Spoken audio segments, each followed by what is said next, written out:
قاعده 88 صفات و افعال خالق را تکییف نکنیم. چی معنا تکییف نمیکنیم؟ یعنی در کیفیت از او زیاد سخن نمیگوییم. اگر یک کس ما را پرسان کرد که اینی صفت الله میشنوه؟ بله میشنوه. الله عالم الغیب است؟ بله عالم الغیب است. کیفیت داره افعال الله؟ بله کیفیت داره. صفات الله کیفیت داره؟ بله کیفیت داره. چه قسم از کیفیتش؟ ما کیفیتش نمیفهمیم. پس ما در کیفیت صفات که مربوط غیب است مداخله نمیکنیم، گپ نمیزنیم، تسلیم هستیم. نفهمیدیم؟ فهمیدید معنای تکییفه؟ بعضی کسا تو فکر میکنن که العیاذ بالله صفات و افعال الله کیفیت ندارن. معنای بلا کیف این نیست. میگه ید بلا کیف الله. این اگر کس بگه یک بلا کیف، این کیفیت داره. بلکه ما میگیم بلا کیف. چرا استعمال میکنن؟ معنای بلا کیفی است که یعنی ید الله بلا فهم کیفیته لدینا. یعنی کیفیتش ما نمیفهمیم اما کیفیت داره. حالا چطور الله سبحانه و تعالی مثلا صفت سمع را داره، میشنوه، و ما بگوییم که نه ولی این کیفیت نداره، بلا کیف است؟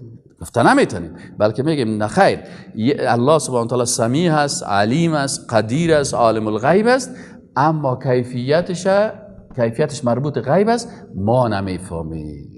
ما در امور غیبی نمیفهمیم. فقط صحیح شد یا نشد؟ فهمیدی یا نه مفهومه؟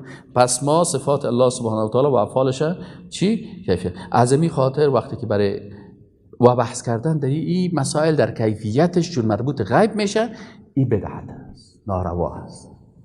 در امور غیبی بحث کردن و مداخله کردن چی است؟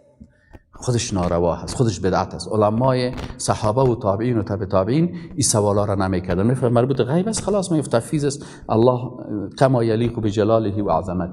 صفات الله و افعالش اما قسم است که به جلال عظمت الله شایسته است. از این خاطر امام مالک یکی از علمای سلف است.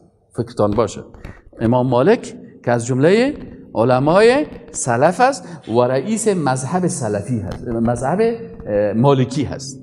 یکی از علمای سلف است، تابعی هست، و یکی از رهبرای مذهب اهل سنت است. وقتی که یک کس آمد در مجلس امام مالک رضی الله تعالی عنه و برش گفت که یا امام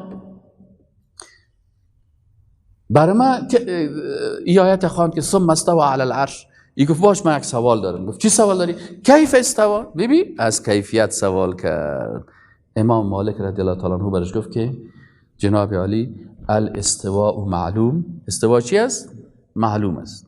ام لفظش معلوم است، ام معنایش. والکیف مجهول. کیفیتش چی است؟ مجهول است. والایمان به چی است؟ والایمان به واجب. ایمان به چی است؟ واجب است. والسؤال عنه بدعه. پس سوال کردن از کیفیت صفات و افعال الله چی است؟ بدعت است. گفت این بدعتکار از مجلس ما بکشین که حلقه درس ما را خراب میکنه.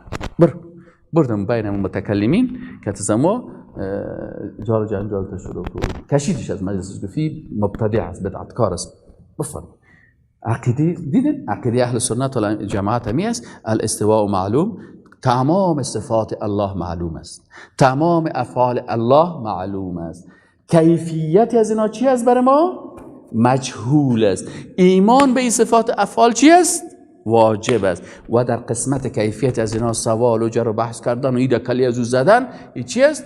این بدعت است که سبب شده که فرقه های گمراه زیاد مثل مشبهه و مجسمه و ممثله و معطله و مؤوله و یا پیدا شدن. فهمیدی یا نه؟ از این خاطر بسیاری کتابا را شما کتاب ملا علی قاری را بخورین، یک کتاب از به نام به امام صاحب ابو حنیفه رحمت الله علیه نسبت داده شده به نام الفقه الاکبر. بعضیا میگه که از خودش، از بعضیا میگه نسبت داده شده. به هر صورت هر کدام که باشه اهل سنت امیر پذیرفته.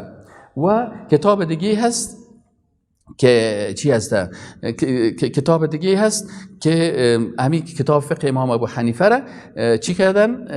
شرح کرده به نام شرح ملا علی قاری سر فقه اکبر امام ابو حنیفه رحمت الله. این ما در مدرسه میخوانیم. در این صفحات اول از اینکه بخونی بسیار بدگویی برای کی کرده؟ برای متکلمین کرده. گفته این متکلمین مشکلشان چی است؟ که اینا این عقل خود از نس کده بالاتر فکر میکنه، میخواد که همین در امور غیبیات هم که چی داخل شوه؟ عقلی داخل شوه.